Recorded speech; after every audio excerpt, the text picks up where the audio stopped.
Hello and welcome, everybody. My name is Tommy Gilmore with Noisy Bird Digital Marketing, and you are watching another episode of Wingin It. If this is your first time here, every week I talk to a different business owner, and hopefully by the end of it, we've been given you a little bit of wisdom and helped you feel like you're winging it just a little bit less.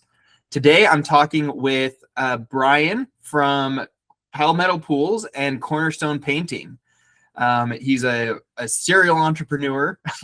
And as we were just starting, we were talking about what it's like to start multiple companies, try to juggle everything. And so I'm super excited, Brian, to chat with you today, learn a little bit from you, and draw on over 20 years of wisdom that you've built from starting these businesses, the growing pains, things like that. So thanks for sitting down with me today.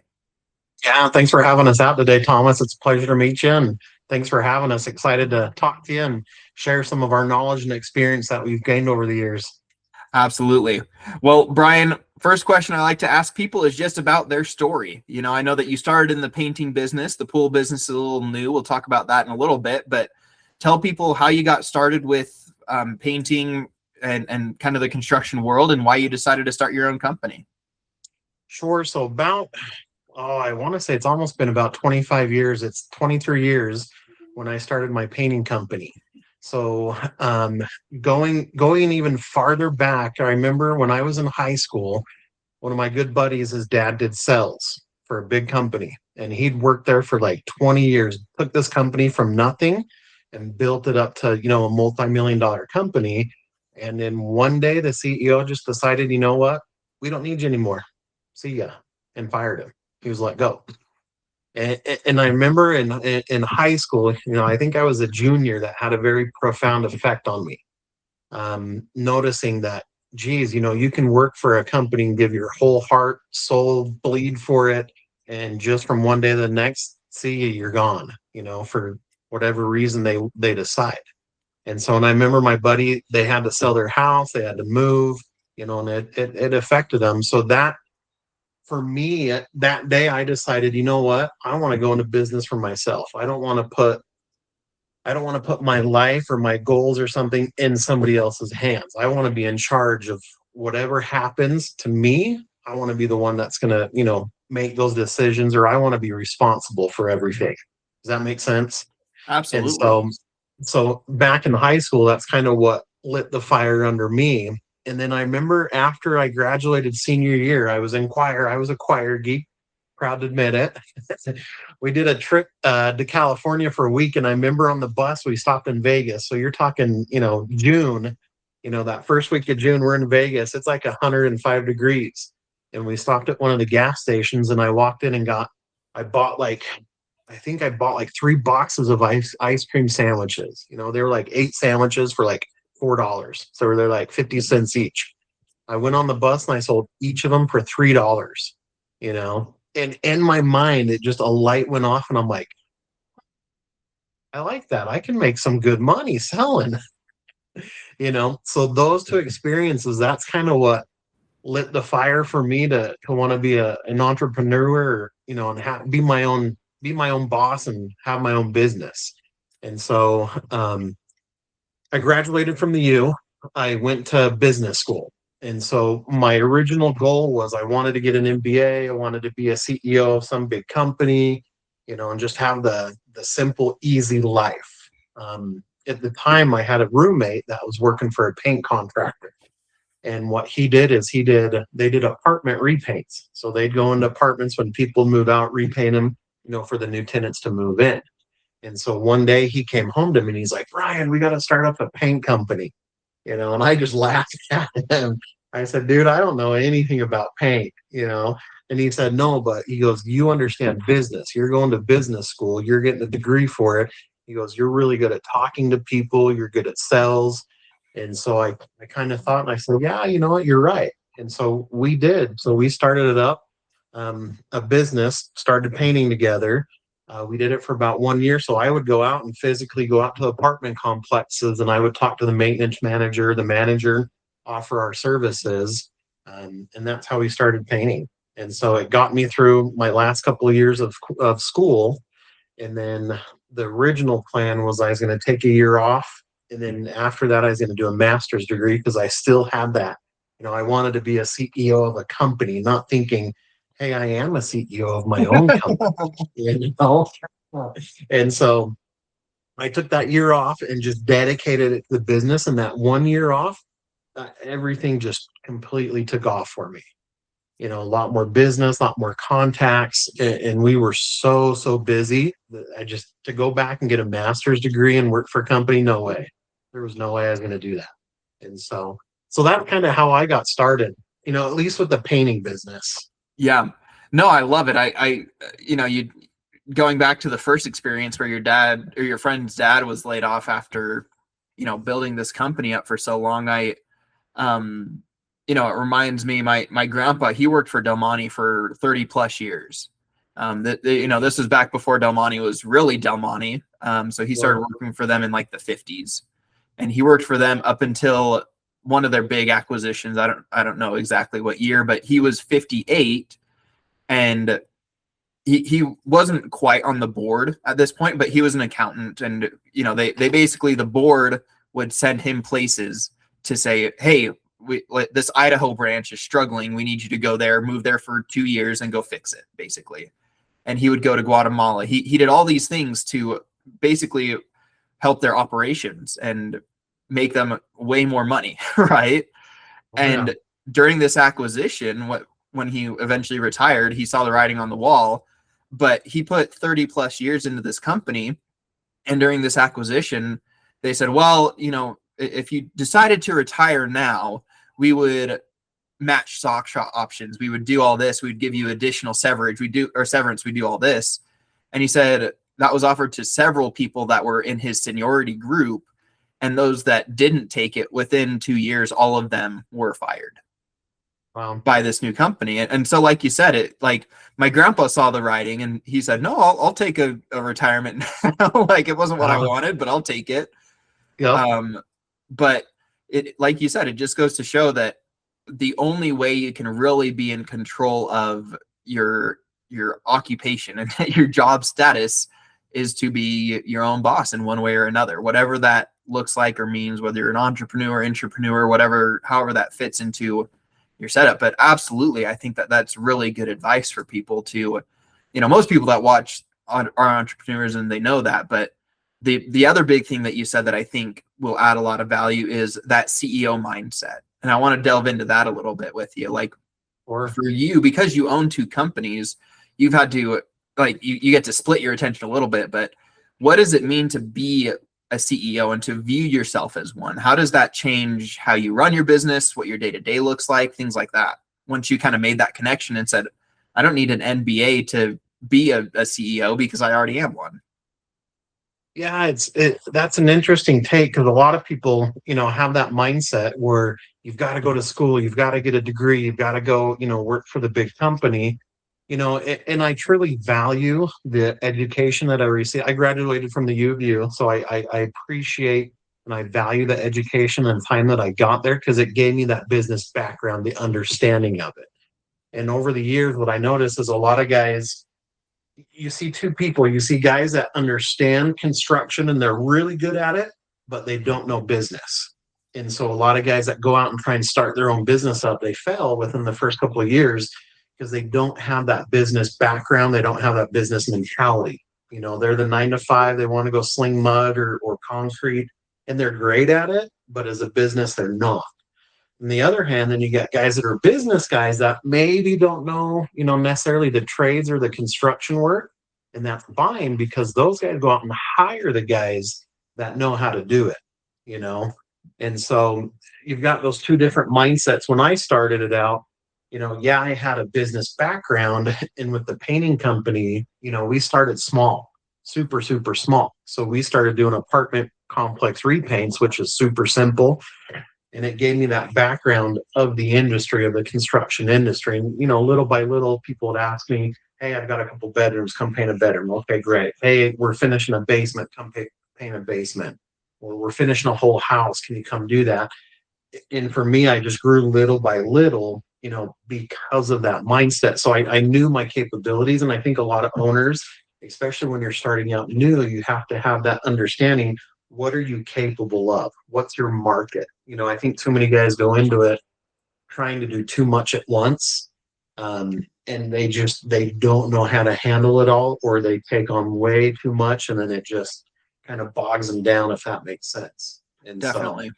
Yeah, there's a quote, I think it's Alex Hormozy. He says, you'll be disappointed in how much you can do in a year, but you'll be surprised at how much you can do in 5, or something along those lines, right? Like, oh yeah.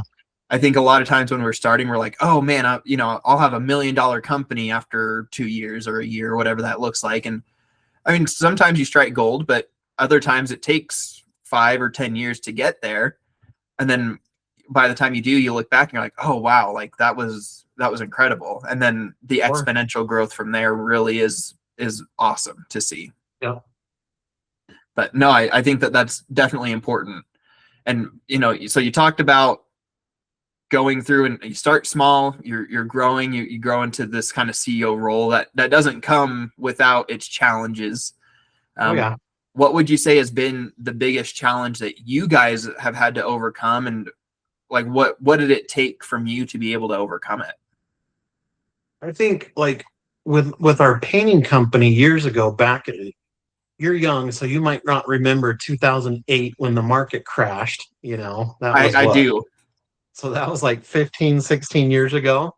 So with my painting company back then, I used to work for Home Depot for their at-home services. So I was the painter. So back then, somebody could walk into Home Depot like you can now and get countertops or carpet, or hardwood floors. Back then, they used to offer painting services, home painting services. So I was the contractor for all like Salt Lake, Utah County, Park City, Tooele. I think I had like 12 stores I was in charge of.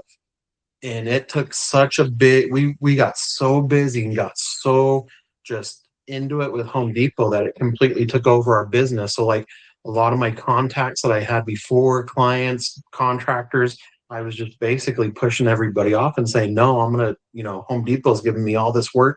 I'm going to put all my eggs in one basket. Well, what do you think happened? Basket broke. Yeah, the basket broke, the market crashed, and I remember I was on vacation at Disney World, supposedly the happiest place on earth, and I get an email saying, whatever jobs you have contracted, finish them, but do not do any more sales in the name of Home Depot.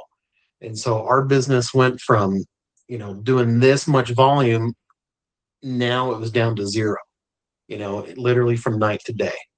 And so I had to learn how to revamp, my business, but also through marketing. Okay, now I've got to start back up again from zero, but also now I need to realize I can't put all my eggs in that one basket, So that was a big challenge, and we overcame it pretty good. Yeah. And I mean, I can't even imagine trying to, you're in business for however long, 5-10 years at that point, it sounds like. And all of a sudden you're having to basically rebuild your entire business from there. Yeah. So what about on the pool side? What are some challenges with starting a second business? What have you guys kind of seen with that market? Yeah. So with the pool business, it's really fun. So we got into the pools. We started it up 4 years ago. We were actually, my wife and I were wanting to, she wasn't, I was wanting to put a pool in our backyard. And so I grew up with a pool. And so I'm a fish out of water. And so my wife has a really good friend that he's a small pool builder. He does some of the work for a lot of the big pool companies. And so he's been in it for 25 years. So he came out, met with us. He helped us build our pool. And at the time when we were building it, I fell in love just being in construction, 25 years. I get the ins and outs of it. I love the creative side of it. I love to build something, but I also like to provide us a product or a service for clients and families that they're going to absolutely love, for years to come. And so when we started pools, one of the biggest challenges, I think just any construction company always have the stigma, oh, you're a contractor. That means you're a con artist, And I think in Utah here, unfortunately, we have to put up with that because there's so many fly-by-night companies, so many guys that are just dishonest that, take a deposit check and just, you never hear from them again. And so I think that was and I think pools is a little bit different because you're talking on projects that are 100, 150, 200, 300, $400,000 projects, as opposed to say, I'm going to come paint your house for $5,000 or $6,000. So the level of funds, the money that you're talking about is two completely different spectrums. Does that make sense? Yeah, if you require even a 20% upfront for for a pool, you're looking at tens or even hundreds of thousands of dollars, it sounds like, for these Yeah. deposits that people just make off with. Yeah. Yeah. And what I've noticed, in being in construction for as long as I have, I've always seen fraud, you know, even in the painting industry, it's either somebody doing a basement or framer or some other painter or somebody taking off with money and leaving the clients high and dry. That you're talking $10,000, $20,000, it's small amounts, but now that we've been in the pool industry for 4 years, I mean, you're talking hundreds of thousands of dollars. Guys are taking 30, 40, 60, $70,000 checks and not performing work, you know, and now they've got, say, 5 or 6 clients that have that $60,000 out. So now they're sitting out on $500,000 of people's money, and now they're spending it all, you Yeah. know. And so what happens is they get halfway through the job and they've already spent 100% or 90% of the funds, that the client held to finish to do the whole project. And now there's no more money and they're just, sorry, we can't do anything anymore. And they just walk away from the job. And it's super frustrating. It's sad to see that. A lot of clients will spend hundreds of thousands of dollars and just get left. Yeah. So on your end, then, what do you do to overcome those kinds of things? Because, like you said, that's not unique, certainly, to any contractor or even my business. People get burned by marketing businesses. So when you sit down with somebody and they say, oh, like they're a little hesitant to give you information or to work with you, but they need this pool in their backyard done that they're deep into, like, what do you do to kind of put that at ease or to build the trust back? I think the biggest thing is just having that trust factor with a client. I love to meet with people. I love to sit down one-on-one and walk them through and find out from them, okay, what are you looking for? Why do you want a pool? What are your goals with having a pool? Is it creating family memories? Is it creating those family bonds to have everybody get together? Are you wanting it to exercise, to do laps or water yoga, whatever? So for me, it's fun to find out, what people are wanting it for, and then from there, it's creating that trust, like I said, showing them, hey, I've got the experience, I've got the background, and so it's just creating that trust, in the person's eyes. I love it. Do you have a favorite pool project one that sticks out of like, man, if we could do that every time, that was the coolest project that we've done? For me, honestly, I like every project we do because they're fun. If you look at our slogan on our pool, it says Palmetto Pools, creating backyard fun. I created that slogan for that exact reason, for fun, because for me, having a pool is fun. You're creating that fun for families to enjoy it. And so, do I have a specific one? Not really. I think they're all great, all of our projects. I will say one thing about Palmetto Pools with me and my wife. We're not a big pool company. Okay. And I'll tell people straight up front, if you're looking for that $1 million pool with the big grotto and all these fancy things, I'm not the guy for you. One, because I don't have the experience. Do my subs have the experience? Yes. But I kind of, our niche is more going after kind of the everyday homeowner, like me and you, that just want a simple pool, just to experience with their family. I think as we grow and if we get more experience and more jobs, yeah, we can start offering more elements and more features, but we kind of stick to our wheelhouse and what we're good at and go from there. And I would say most of our projects last like 3 or 4 months. And so that's kind of one of the advantages with us, where we're a smaller company, we can get it out pretty quick. Yeah, no, that makes a ton of sense. That's awesome. All right, awesome. So earlier you were talking about when you started over, you felt like you had to learn how to market your business, right? And getting that off the ground. And now you have these two businesses. What have you learned from marketing, in and you've kind of seen it as social media developed. You've seen kind of the changes in digital marketing and things like that. What have you learned about marketing, and what have you found that's been effective for you guys? I think the biggest thing for me is social marketing. I think that's our bread and butter, is social marketing. I've tried mailers, I've tried the home magazines that get mailed out to people, the postcards, those for me in the past, they just haven't worked. And so I think for me as a contractor, it's a little bit different because we have a bigger graphic area, or a bigger area that we try and market to, like across the Wasatch Front. We're not like a dentist that has a brick and mortar store and they tailor their marketing to that city or that neighborhood. Where I'm trying to market across multiple cities, the social marketing for us it's been a winner for us. And so we can create fun ads, fun videos, we can really target to specific people, that are in our demographics that we're looking for. Those are a little bit older, those that have, discretionable income, and also through the metrics, we can see, okay, who's looking for a pool, and our ads can show up for them. So yeah, social marketing for us has been huge. Yeah.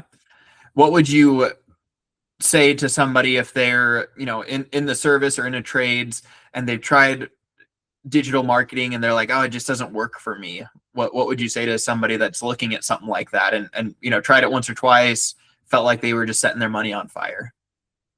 I think a lot of people, they expect that when you're going to market, especially with social media, whether it's Google, Facebook ads, Meta, whatever, I think people think they're going to get an instant response, feedback that within a week or two, hey, I'm not getting anything, or I'm not getting any leads or phone calls. Why is that? Well, the problem is, what I've learned myself with social marketing, it can take months, 3, 4, 5, 6, 7 months till you figure out that marketing, what's working, what's not working, and then you kind of dial that marketing in, if that makes sense.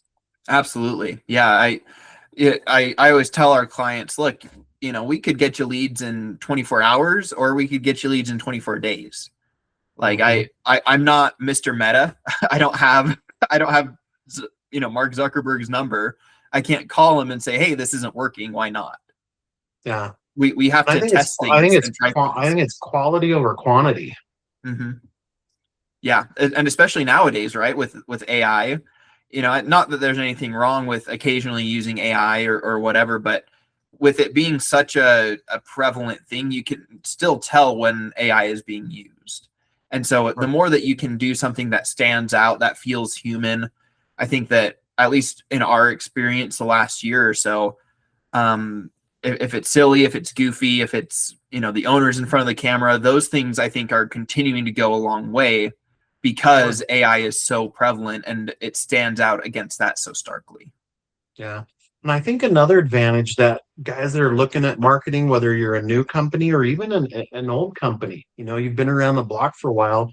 One thing I've noticed that really works for us is we focus more on driving that we're a local company. We're not a big national brand. A lot of people want to spend locally. They want to have that human connection, that personal connection to somebody who lives here in Utah, who's grown up here in Utah. You know what I mean? So I think, like, when we advertise, we put a lot of locally built. With our pool company, we put on our advertising, my wife and I, we're a husband and wife team. Mm-hmm. It's the two of us. So when you interact with Palmetto Pools, you're interacting with us, and we're the owners of the company. We're not passing our jobs off onto some, project manager or some company that's out of California that you hear from once every 2 months or something like that. So I think that helps us with our advertising locally. Yeah.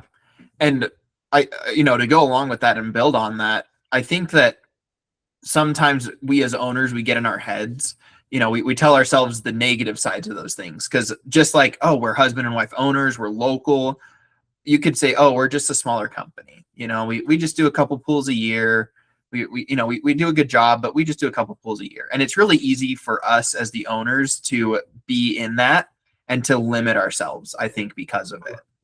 But, I think that you can turn that into a positive and then say, hey, no, like, we're on the jobs, we're updating you whether that's weekly, bi-weekly, however often that is, like, we're not just farming it out to people. You're supporting a local company. You're keeping our kids fed. you're doing these things, and you're building that value for people through how you market it. And I think that I love helping people see that through marketing. Sure. Absolutely.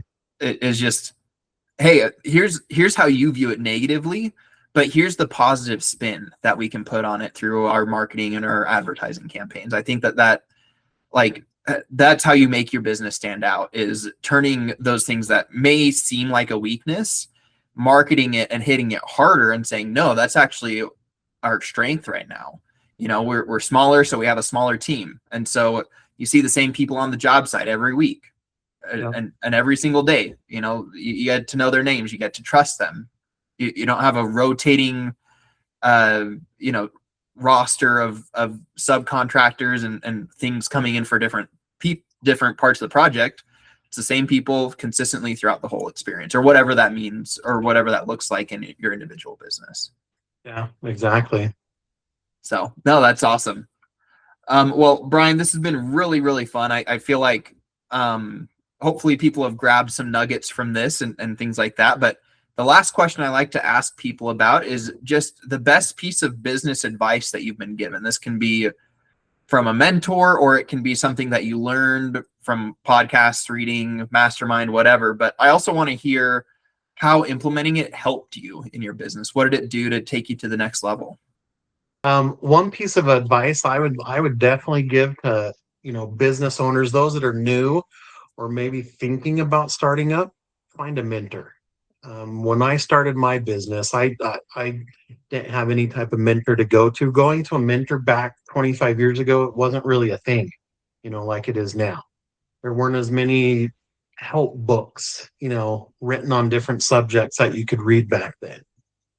Definitely find a mentor, find somebody in your industry that can help you from the start. I think it's going to help with a lot of growing pains and really find ways that you can eliminate, mistakes, eliminate costly mistakes. Because when I started my painting company, I went through a lot of costly mistakes and things that I learned, over the years, because I was doing it on my own. And so I had to learn everything on my own. And so, find a mentor, find somebody who can help you, guide you along the way. Do they have to be there the whole way? No, but get a good foundation, so they can help you.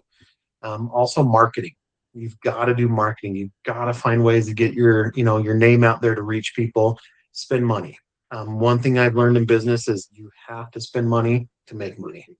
Absolutely. And it doesn't have to be big amounts. If you're spending a couple $100s a month, you're going to see that return. Are you going to get that return within the first week or two? Absolutely not. It goes back to what we were talking about earlier. It's going to take a couple months, for that marketing plan to really hit.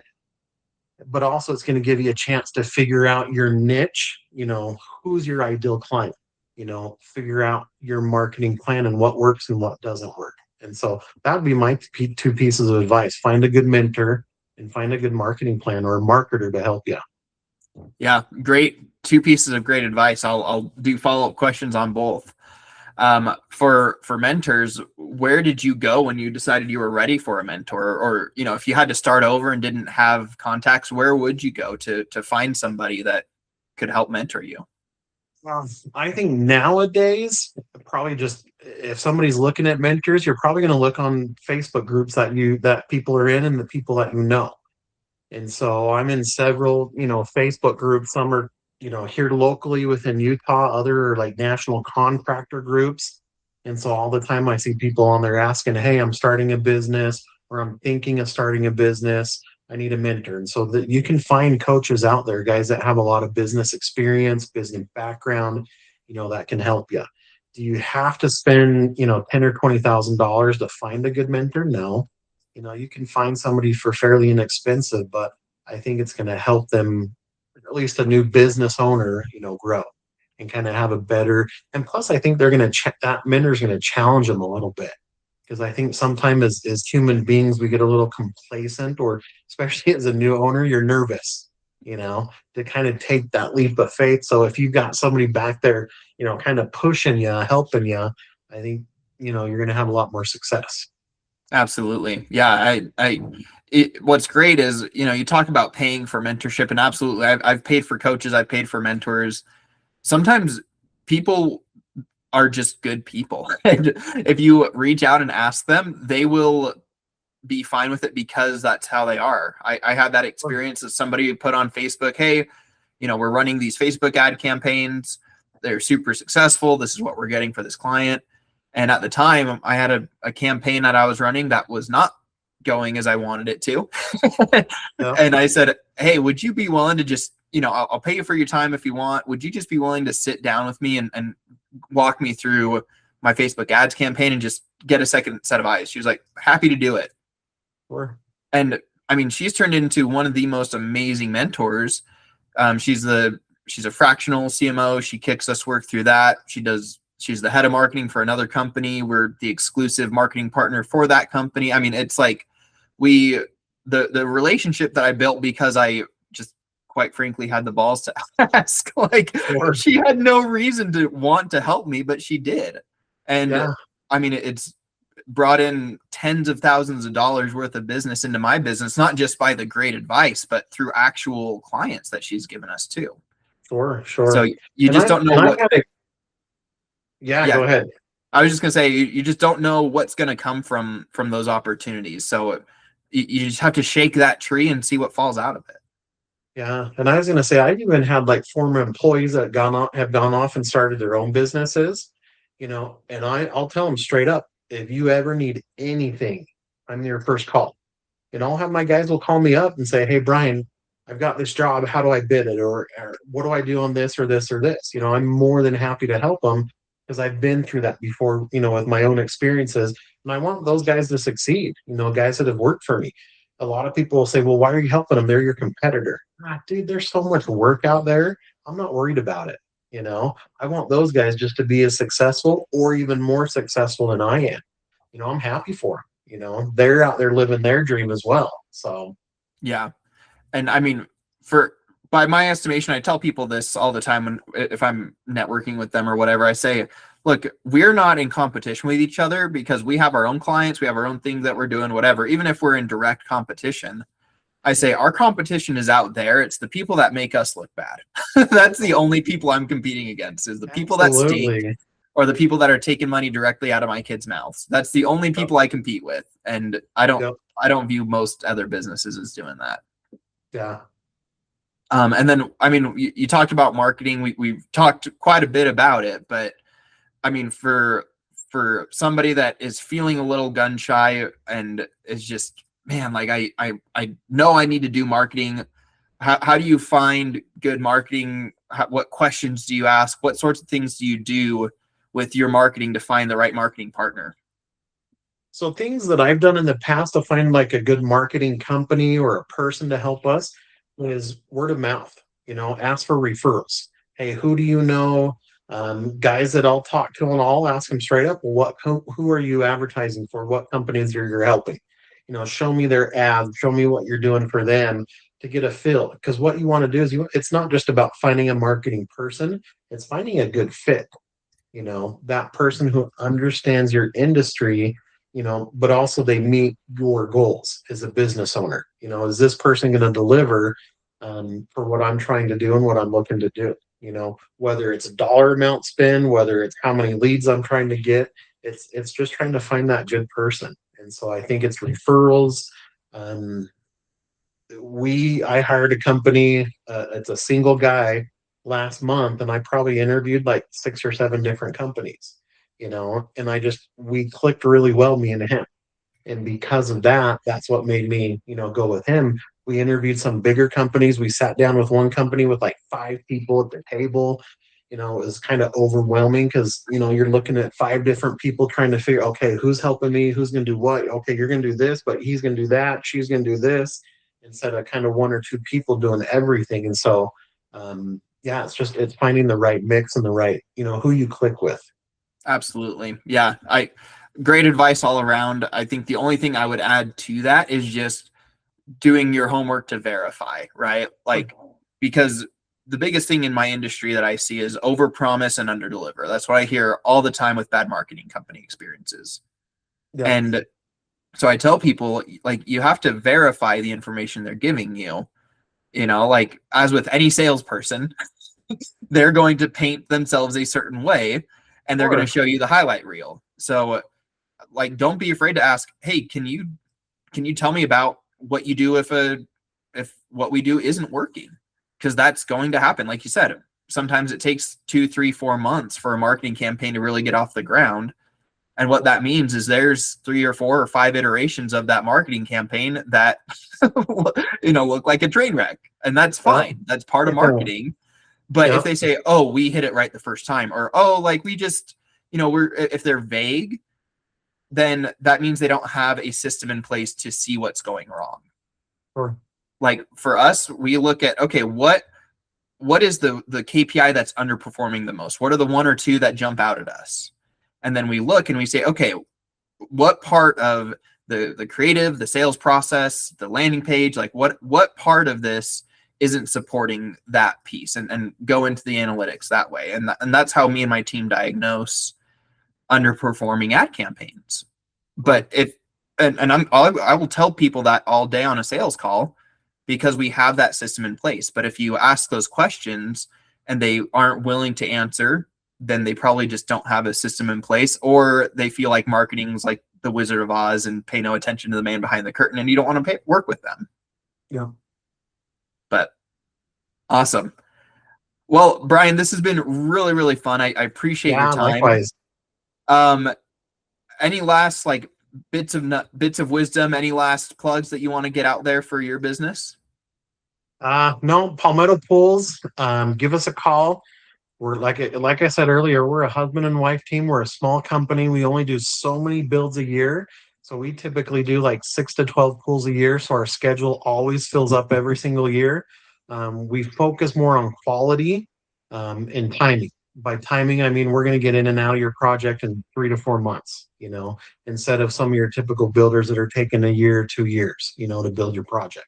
When people call me up in March and they're like, hey, can you have me swimming by July?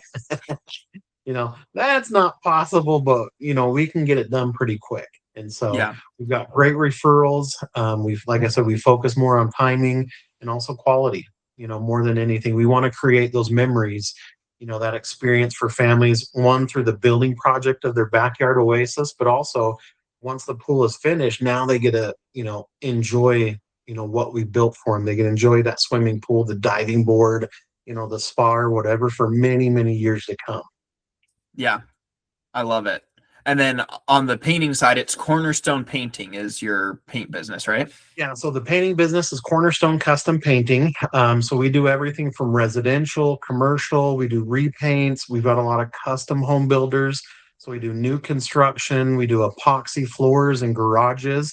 And then we also do a lot of cabinet refinishing, repainting, and refacing for cabinets as well. Awesome. Well, Brian, this has been super fun. I'll put those links in the description. So guys, go check out their websites. Thank you so much for watching. Hopefully you gained some nuggets of wisdom. They'll help you feel like you're winging it a little bit less. Until next time, we'll see you next week where we'll be here with a business owner.